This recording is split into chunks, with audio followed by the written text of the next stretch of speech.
आए हुए आज के चीफ गेस्ट आदरणीय रूबी अचीवर श्री सुनील शर्मा जी। आप सभी जानते हैं कि उनकी देखरेख में ही हम लोग यहाँ तक पहुँचे हैं और उन्हीं की देखरेख में हम लोगों के जो गोल हैं उनको हम अचीव करने की राह पर चल रहे हैं। और आज की इस मीटिंग को होस्ट करने के लिए जिन्होंने अहम रोल प्ले किया है और हर महीने वो अहम रोल प्ले करते हैं, आदरणीय स्टार इमराल जगदीश कबीरा सर के लिए ज़बरदस्त तालियां हो जाएं। आप सभी जानते हैं कि उन्हीं की बदौलत हम लोग हर महीने, चाहे वो 1 से 7 तारीख के बीच में जो ज़बरदस्त प्रोग्राम रहे जिसका नाम रॉयल्टी स्कूल है, और इसी रॉयल्टी स्कूल की बदौलत आज बहुत सारे साथी यहाँ पर रॉयल्टी अचीवर बन के आए। बहुत सारे साथी यहाँ पर आज टेक्निकल क्वालिफाई कर चुके हैं। इवन मैं कहूँ इमराल, स्टार इमराल तक पहुँच चुके हैं। तो ज़बरदस्त तालियां हो जानी चाहिए सर। तो अब मैं शुरुआत करता हूँ। नाम मेरा नवनीत रावत है और as a star pearl chemistry lecturer होने के साथ साथ इस बिजनेस को सीख रहा हूँ और सीखते सीखते बड़ा मज़ा आ रहा है। यू नो मज़ा, जानते हो ना मज़ा क्या है? मज़ा उसी को कहते हैं जिसमें आपको मज़ा आता है, वही। मुझे बात करनी है कि किसी भी व्यक्ति को रॉयल्टी अचीवर बनने तक क्या क्या करना चाहिए। अच्छा, सभी चाहते हैं कि मैं रॉयल्टी अचीवर बनूं? अच्छा, कौन कौन चाहता है कि रॉयल्टी अचीवर बनना है?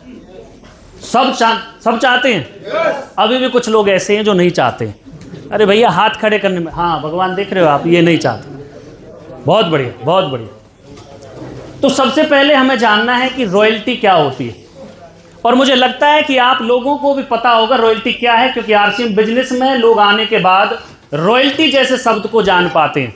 अदरवाइज आज तक, इससे पहले आरसीएम बिजनेस में आने से पहले आप लोगों को यही पता नहीं था कि रॉयल्टी वर्ड भी क्या है, क्योंकि हम लोगों की एजुकेशन इस तरह की रही है कि हम लोगों को क्या करना क्या नहीं करना। इवन मैं बात करूं कि रॉयल्टी होती क्या है। रॉयल्टी का मतलब होता है कि किसी भी सिस्टम को फॉलो करते हुए उसको अपने तरीके से, या मैं कहूं सिस्टम के जरिए उसको काम में लिया जाए, और काम में लेने के बाद उससे इनकम आनी शुरू हो जाए, उसी को बोला जाता है रॉयल्टी। क्या बोला जाता है सर? सिस्टम से किया गया काम जिससे इनकम बार बार आती रहे, वो रॉयल्टी है। अब रॉयल्टी अब तक किन तरह के लोगों को मिली, वो भी हम लोगों को इस बिजनेस में आने के बाद ही पता चला। रॉयल्टी आज से पहले इस वर्ल्ड के अंदर 3 तरह के लोगों को मिली है। एक राइटर, एक सिंगर और एक साइंटिस्ट। राइटर का मतलब होता है कि अगर कोई भी लेखक अपनी किताब को लिखता है और उस किताब को लिखने के बाद उसकी जितनी भी कॉपी सेल होती हैं, बिकती हैं, और उससे आने वाली जो इनकम होती है वही रॉयल्टी इनकम होती है। जैसे एक बहुत प्यारा सा एग्जाम्पल है, हमारे देश के प्रधानमंत्री, सबसे पहले प्रधानमंत्री हुए पंडित जवाहरलाल नेहरू। उन्होंने एक बुक को लिखा था, भारत एक खोज। अब प्रधानमंत्री यहां पर है नहीं, इस टाइम है नहीं, लेकिन उनके द्वारा लिखी गई वो बुक आज भी उनके पोते परपोते के घर पर आती है। मतलब गांधी परिवार में उस बुक की लिखी हुई रॉयल्टी आज भी आती है सर। या तो रॉयल्टी को मिले, या तो राइटर को मिलेगी रॉयल्टी, या फिर दूसरा जो व्यक्ति है जिसको रॉयल्टी मिलती है वो है सिंगर। सिंगर आप जानते हैं, चाहे वो हिमेश रेशमिया हो, चाहे वो किशोर कुमार हो, चाहे कोई भी हो, उन्होंने अपने गाने को बनाया, यूट्यूब पर डाला, या किसी भी तरह से अगर हम उसको सुनते हैं तो उसके हमारे सुनने के बाद उसके घर पर जो इनकम जाती है वो रॉयल्टी इनकम होती है। तीसरे तरह के लोग को मिलती है रॉयल्टी, साइंटिस्ट, वैज्ञानिक। वैज्ञानिक बनने के लिए रिसर्च करनी पड़ती है, और रिसर्च करने से पहले हम लोगों को हायर एजुकेशन लेनी पड़ती है, तभी हम लोग वैज्ञानिक बन सकते हैं। और वैज्ञानिक का मतलब होता है कि किसी एक ऐसी खोज को करना जो आपकी पीढ़ियों के बाद ही नहीं, पूरे विश्व के लिए वो कामगार बन जाए, और उस खोज की बदौलत बहुत सारी नई नई चीजें बननी शुरू हो जाए, उसी को बोलते हैं वैज्ञानिक सर। जैसे बल्ब की खोज आप सभी जानते होंगे कि थॉमस एडिसन ने की थी। कब की थी? लगभग 200 साल पहले, और आज भी बल्ब बिच रहा है। बिक रहा है नहीं बिक रहा है? और थॉमस एडिसन के घर पर आज भी उसके बिकने से रॉयल्टी इनकम जारी है। क्या हम लोग इन तीनों में से कोई एक बन सकते हैं? अच्छा, अगर बनने की हम कोशिश करें तो कंपटीशन बहुत है। राइटर बनेंगे तो आप अमेजॉन पर सर्च करो, बहुत सारी बुक्स है, हमारी क्या पता नंबर आए ना आए। अगर सिंगर बनना है तो कंपटीशन बहुत है। आप देखिए इंडियन आइडल के जब ऑडिशंस वगैरह होते हैं तो उसमें कितनी लंबी लंबी लाइनें लगती हैं। साइंटिस्ट, इसके लिए हमारे यहां पर ऐसा एनवायरनमेंट नहीं है कि हम लोग इस तरह की स्टडी कर पाए। तो ये तीनों चीजें हमसे मिस हो चुकी हैं और ना ही हम इन तीनों चीजों के लिए अपने बच्चों को प्रेरित कर सकते हैं। ऐसा ही है। लेकिन एक और चौथी रॉयल्टी इनकम जो बनानी शुरू की लोगों ने, वो है रेंटल इनकम। लाखों करोड़ों रुपए इन्वेस्ट करने के बाद या तो कोई इमारत तैयार कर ली जाए या फिर कोई रूम बना करके रेंट पे दे दिए जाएं, तो उससे भी रॉयल्टी इनकम बन सकती है। लेकिन क्या सभी के पास हजारों करोड़ों रुपए हैं कि वो कोई इमारत बना सके? नहीं है सर। तो चारों चीजें हमसे मिस हो जाती हैं। और बहुत सारे लोग हैं ऐसे जिन्होंने इससे रॉयल्टी ले भी रहे हैं लोग, लेकिन इसकी गारंटी नहीं है सर। उसके लिए बहुत ज्यादा पैसा चाहिए। लेकिन आप लोगों को इस बिजनेस के अंदर मौका मिलता है, एक अपॉर्चुनिटी मिलती है रॉयल्टी लेने की। क्या लेने की? रॉयल्टी लेने की। क्या आप लोग इस सिस्टम के माध्यम से रॉयल्टी लेने के लिए तैयार हैं? रियल बोल रहे, ऑनेस्टली बताना। कैसे मिलेगी रॉयल्टी? कैसे हमको मौका मिलता है? आरसीएम बिजनेस के अंदर ज्वाइन होना बहुत आसान है। एक बार कार्ड बन जाए उससे हम ज्वाइन हो जाते हैं, अपने डॉक्यूमेंट्स दें तो उससे हम ज्वाइन हो जाते हैं। लेकिन रॉयल्टी का भी एक क्राइटेरिया होता है। रॉयल्टी यहां से आती है नेटवर्क बनाने से। किससे आती है सर? नेटवर्क बनाने से। और उस नेटवर्क के अंदर भी एक वॉल्यूम होता है जिसमें 3.5 लाख एक लेग में चाहिए और 1.15 एक लेग में चाहिए। तो ये रॉयल्टी के लिए क्राइटेरिया तैयार किया गया है और जो साथी यहां तक पहुंचा उसको रॉयल्टी मिल जाती है। क्या मिल जाती है सर? रॉयल्टी। क्या आप इसके लिए तैयार हैं? अच्छा, नेटवर्क बनाने के लिए तैयार हैं? नेटवर्क बनाना ही आरसीएम बिजनेस में हमको रॉयल्टी तक पहुंचा सकता है। क्या नेटवर्क बना सकते हैं सर?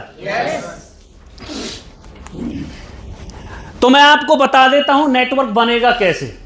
नेटवर्क बनाने के लिए सबसे पहले हमारे अंदर क्या बदलाव होने चाहिए।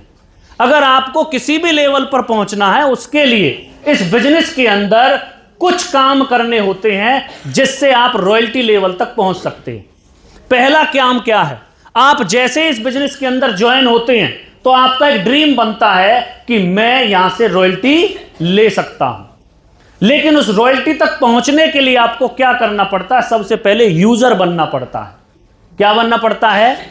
यूजर। जो आपके घर में प्रोडक्ट यूज होते हैं उन प्रोडक्ट्स को वो लेने ही आपको केवल आरसीएम से। कहां से लेने? केवल आरसीएम से। क्यों लेने हैं? क्योंकि अगर आप उन प्रोडक्ट्स को 100% यूज करते हैं तो आपके अंदर विश्वास बनता है कि यह प्रोडक्ट बहुत शानदार है। और जिस व्यक्ति के अंदर विश्वास बनना शुरू हो जाता है उस व्यक्ति की नॉलेज बढ़नी शुरू हो जाती है।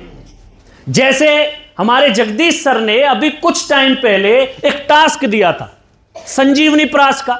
अब लोग पहले जानते तो थे कि आरसीएम में संजीवनी प्रास आता है, लेकिन लोगों ने उसको इस्तेमाल ही नहीं किया था। लेकिन जैसे ही जगदीश सर ने उसको बहुत अच्छी तरह से आइडेंटिफाई किया तो सभी लोगों ने उस प्रास को लेना शुरू किया, इस्तेमाल करना शुरू किया। और जगदीश सर ने उसके बारे में हमें जानकारी दी और जैसे ही हमें जानकारी मिली हम लोगों ने एक काम करना शुरू कर दिया। हमारे अंदर एक कॉन्फिडेंस आ गया। आप जानते ही हो, जब कॉन्फिडेंस अंदर आ जाता है तो हम चाहे वो पहाड़ हो, कोई भी चीज हो, उसको हम वहां से हटा भी सकते हैं। ऐसा ही है। जब आपको संजीवनी प्रास के बारे में पता चल गया कि ये प्रोडक्ट ये है, इसके अंदर केसर है, इसके अंदर अश्वगंधा है, इसके अंदर आंवला है, तो आपकी जानकारी बनी और जानकारी बनने के बाद आपके अंदर कॉन्फिडेंस आना शुरू हो गया, और उसी कॉन्फिडेंस को आप अपने साथ लेकर के फील्ड में निकले, अपने रिलेटिव्स को बताना शुरू किया, जिसको हम आरसीएम बिजनेस के अंदर एज ए प्रमोटर बोलते हैं। तो आप उस प्रोडक्ट को प्रमोट करना शुरू कर देते हैं। और अगर आपने इस बिजनेस में रॉयल्टी के लिए आए हैं तो आपको पहले ये चारों पांचों चीजें खुद को करनी पड़ेंगी, एज ए प्रमोटर बनना पड़ेगा। और इस आरसीएम बिजनेस के अंदर प्रमोटर वही व्यक्ति बनता है जो 100% प्रोडक्ट यूज करता है, जिसको विश्वास हो जाता है कि प्रोडक्ट शानदार है, जिसको उस प्रोडक्ट की जानकारी मिल जाती है कि ये प्रोडक्ट बहुत बड़ा काम करवा सकता है, और उसी कॉन्फिडेंस को लेकर के वो जब फील्ड में निकलता है तो उसको रॉयल्टी के दरवाजे खुलने शुरू हो जाते हैं। यही आरसीएम है सर, इसी के अंदर वो रॉयल्टी आनी शुरू हो जाती है। तो पहला आपको यही खुद को यूजर बनना पड़ेगा, पहले खुद को ही अपने अंदर विश्वास बनाना पड़ेगा, पहले खुद के अंदर ही कॉन्फिडेंस लाना पड़ेगा, तभी आप किसी दूसरे को बता सकते हैं। अब आरसीएम बिजनेस में रॉयल्टी अचीवर बनने तक के लिए क्या क्या करना है, ये तो प्रोडक्ट यूज के लिए हो गया सर, और यूज करेंगे तो ही विश्वास होगा। वो एड भी आपने सुनी होगी, इस्तेमाल करें फिर विश्वास करें। लेकिन आरसीएम बिजनेस तो ये बोलता है पहले इस्तेमाल करें, विश्वास भी करें, और विश्वास के साथ साथ उसको शेयर करना शुरू करें, आपको रॉयल्टी मिलनी शुरू हो जाएगी।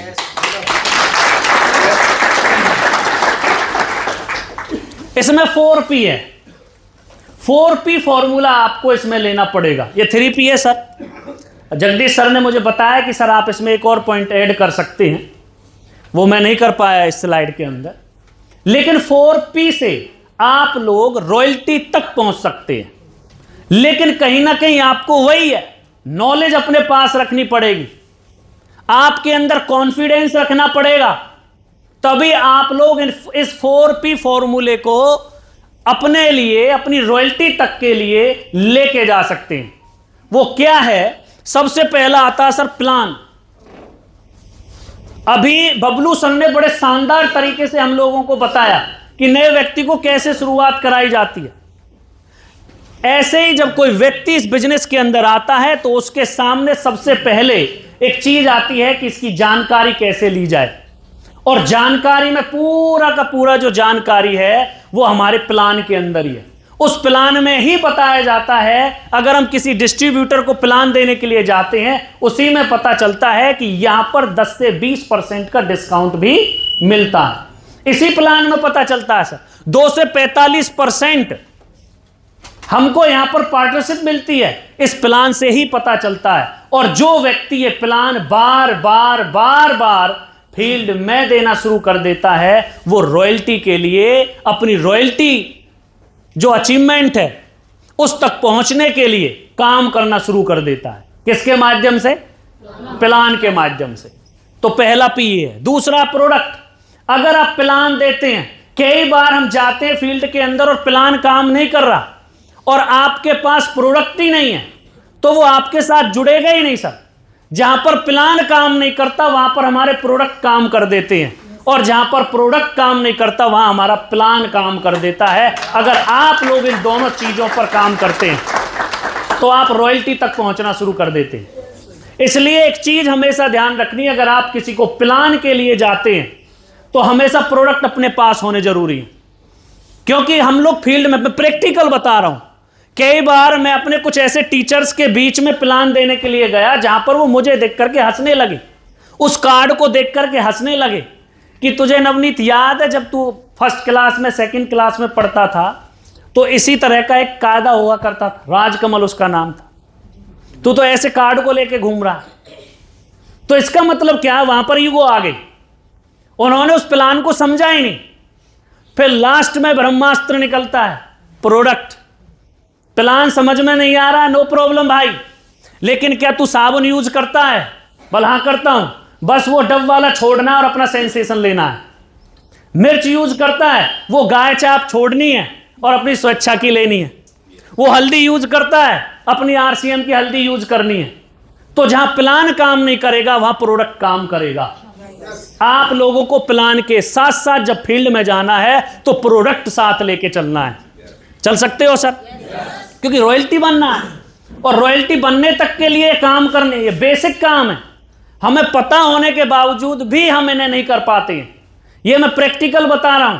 जो टीचर्स मेरे प्लान से नहीं जुड़े वो मेरे प्रोडक्ट से जुड़े हैं, और मैं आज डायमंड क्लब भी इसी बदौलत कर पा रहा हूं। वरना मेरे घर में 2 बच्चे हैं छोटे छोटे, एक बीवी एक मैं हूं। कितना खर्चा होगा घर का भाई? 1500 पीवी पूरा नहीं लगता, लेकिन 3500 पीवी मैं ऐसे ही सेल करके करता हूं, तभी वो डायमंड क्लब होता है। क्योंकि प्लान जा काम नहीं कर रहा, प्रोडक्ट काम करेगा। क्या कर सकते हैं आप? ये जरूरी नहीं, जैसे बबलू सर ने बताया ना, जरूरी नहीं है कि आप उसको प्लान ही दें, उसको आप अपने साथ एसोसिएट ही करें। ये जरूरी नहीं है सर, आप उनको प्रोडक्ट से भी जोड़ सकते हैं। आपका डायमंड हो सकता है। जब किसी बड़े टारगेट की बात होती है तो वहां पर आपके पास एडवांस पीवी होता है, और वहां से आप अपने उस टारगेट को भी अचीव कर सकते हैं। तीसरा इंपॉर्टेंट पॉइंट, प्रोग्राम। अगर आप लोगों को कुछ सीखना है या मैं कहूं जीतना है, तो उसके लिए सीखना पड़ेगा ही पड़ेगा। क्योंकि आज मैं केमिस्ट्री लेक्चरर बना, आरसीएम बिजनेस में स्टार पर्ल बनने से पहले मैंने सीखा, पहले मैंने पढ़ाई की, वो केमिस्ट्री की नॉलेज ली, तो मैं केमिस्ट्री लेक्चरर बना। आज मैं स्टार पर्ल बना हूं, वो ऐसे ही नहीं बना सर, पहले मैंने नॉलेज ली, मैंने पहले सीखा। किससे? इस रॉयल्टी स्कूल से। किससे? सेमिनार से। किससे? अपनी अपलायंस से। मैंने सीखा तो मैंने लोगों को सिखाना शुरू किया।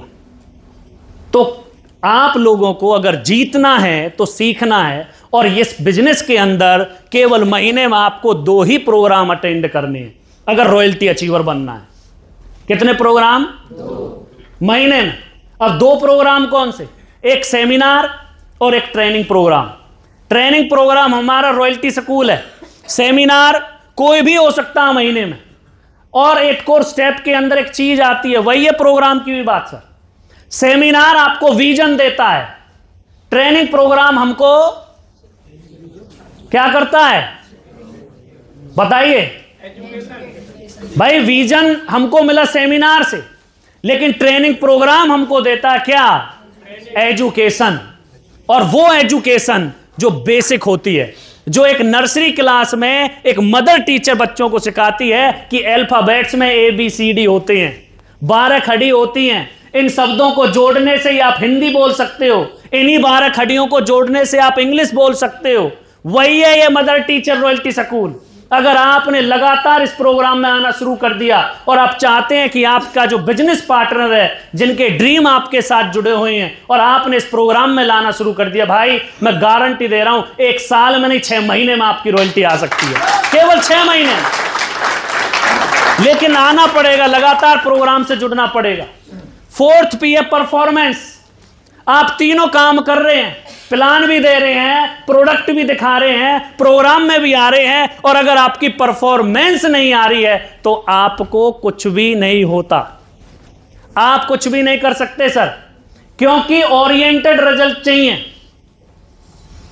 जैसे स्कूल के अंदर, मैं टीचिंग प्रोफेशन से हूं इसलिए मैं थोड़ा सा बच्चों से रिलेटेड, अभी बता रहे थे ना बबलू सर बड़े शानदार, कि जो आपका एसोसिएट बायर है एज ए बच्चे की तरह ट्रीट करना है नहीं?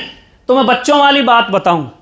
अगर कोई भी बच्चा है 6 महीने स्कूल जाता है, उसका सिलेबस कंप्लीट हो जाता है, तो टीचर्स को बच्चा पढ़ाना बंद कर देना चाहिए। क्या बंद करता है वो? पेरेंट्स को बच्चे को स्कूल भेजना बंद कर देना चाहिए। क्या पेरेंट्स बंद करते हैं भेजना? नहीं। सिलेबस पूरा कराने के बाद उसका रिवीजन कराया जाता है। पता क्यों? क्योंकि 1 साल के बाद जो परीक्षाएं होती हैं वही निर्धारित करती हैं कि ये बच्चा आगे क्या करेगा। ऐसे इस बिजनेस के अंदर है, जब ये तीनों चीज हो जाती हैं, वो परफॉर्मेंस ही आपकी वैल्यू क्रिएट करती है इस बिजनेस के अंदर। वो वैल्यू ही आपको इस पूरे के पूरे भारत में ही नहीं, वर्ल्ड में आपको पहुंचा सकती है। आपकी वैल्यू तभी क्रिएट होगी जब आप लोग इन तीनों कामों को करेंगे और ओरिएंटेड रिजल्ट देंगे। आपकी परफॉर्मेंस ही आपको आगे तक लेके जाती है, क्योंकि आपकी एक परफॉर्मेंस नहीं है, आपकी परफॉर्मेंस से आपकी टीम जुड़ी हुई है। आपकी परफॉर्मेंस को अपलाइन नहीं देख रही, आपकी परफॉर्मेंस को आपकी टीम देखती है, और वहीं से ड्रीम लेती है। जब यह व्यक्ति कर सकता है तो मैं भी कर सकता हूं। यही है इंपॉर्टेंट। जब पार्ट टाइम के अंदर एक बिजली बोर्ड वाला व्यक्ति कर सकता है, जब पार्ट टाइम में केमिस्ट्री लेक्चरर कर सकता है, तो भाई जब ये पार्ट टाइम में बन सकते हैं तो मैं तो फुल टाइमर हूं, मेरे लिए तो मौका ही मौका है, तो मैं रॉयल्टी नहीं, मैं रूबी भी जा सकता हूं। am I right sir? है नहीं? ये काम हमको करने ही पड़ेंगे। नेक्स्ट पॉइंट है सर, जो ध्यान रखने हैं हम लोगों को, अपने इस बिजनेस के अंदर हम लोग फील्ड वर्क तो कर रहे हैं, लेकिन फील्ड वर्क के साथ साथ हम लोगों को जो 4 काम है जो हमेशा ध्यान रखने हैं, हर कदम पर हमको ध्यान रखने हैं, हर कदम पर, वो है 4C।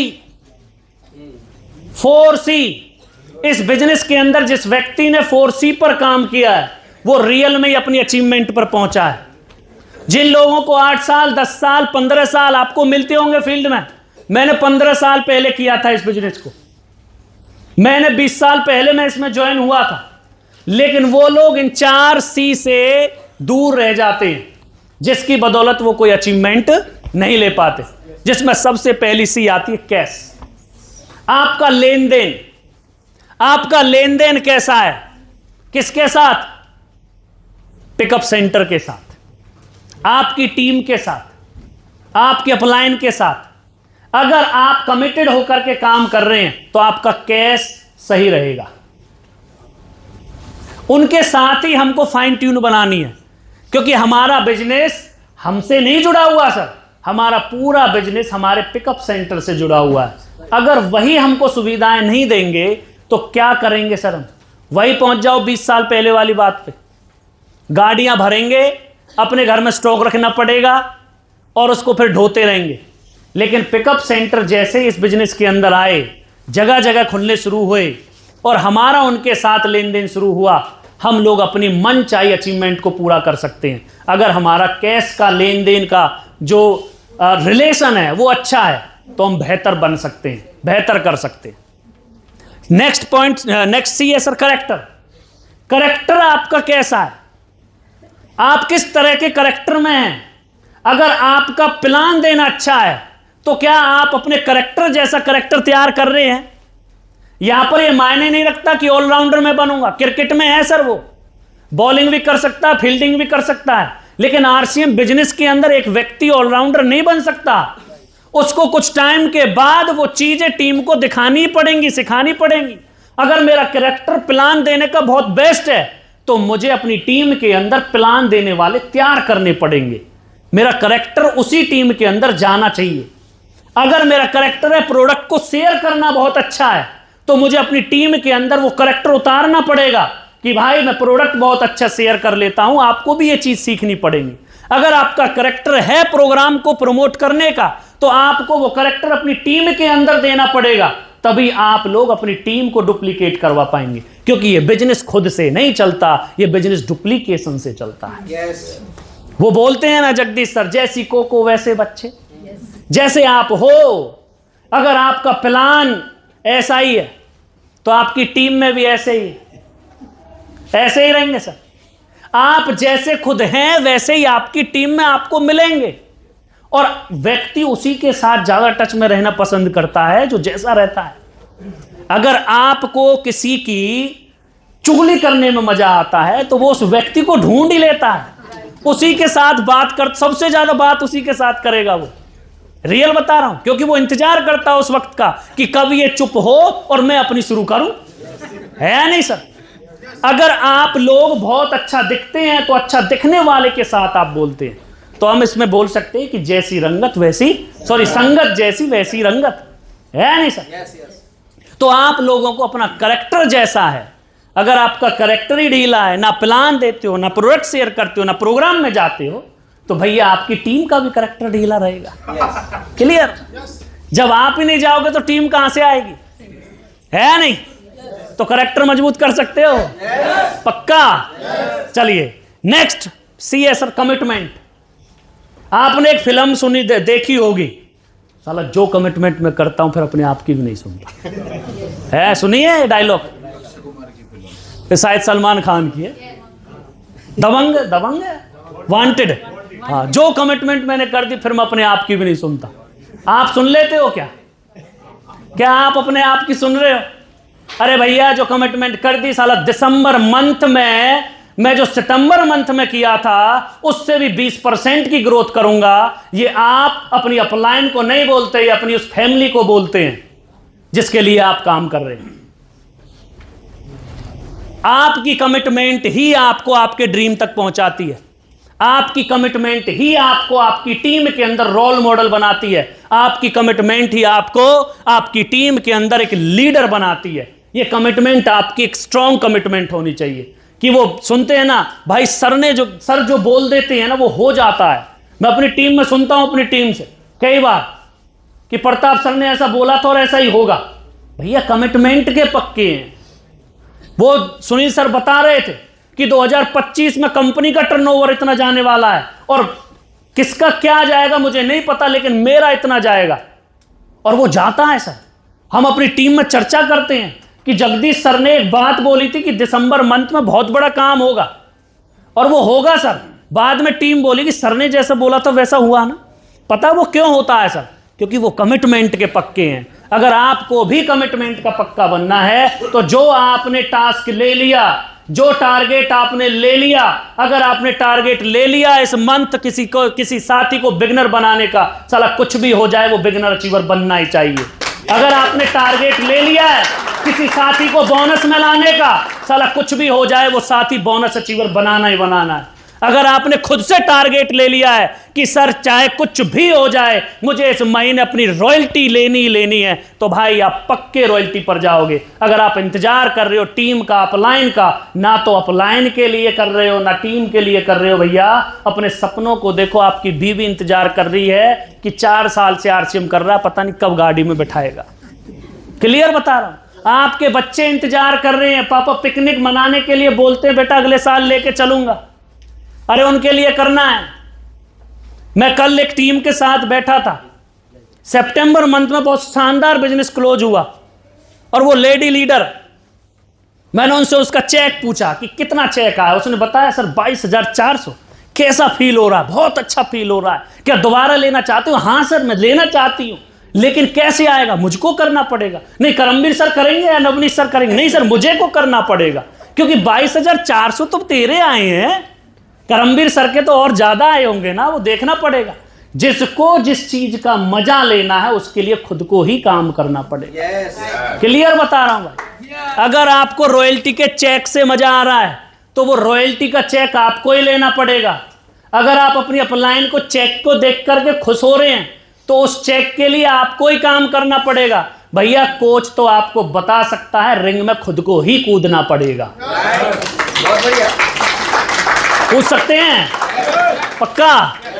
Next sir counselling. वाह मेरा फेवरेट। रियल बता रहा हूं, मुझे मजा ही इसमें आता, अपनी काउंसलिंग कराने में, टीम की काउंसलिंग करने में। रियल में counselling is the important task in RCM business because every leader are achieve by the counselling. Any target, कोई भी लीडर अगर किसी भी अचीवमेंट पर पहुंचता है वो केवल और केवल इस सी की बदौलत पहुंचता है, वो है काउंसलिंग आपकी। क्योंकि काउंसलिंग में ही आपको आपकी कमी का पता चल सकता है। काउंसलिंग में ही आपकी टीम का स्ट्रक्चर आपको पता चल सकता है। काउंसलिंग में ही आपको पता चल सकता है कि ये टारगेट इस मंथ में कैसे अचीव करूंगा। केवल काउंसलिंग ही है वो। क्या आप इस सी को कर रहे हैं? क्या कर रहे हैं? अगर नहीं कर रहे हैं तो भैया करना शुरू कर दीजिए। अब शुरू कैसे करनी है? कई बार बोलते हैं, मेरी टीम में एक बार प्रताप सर के लिए जोरदार तालियां हो जाए तो मुझे भी अच्छा लगे।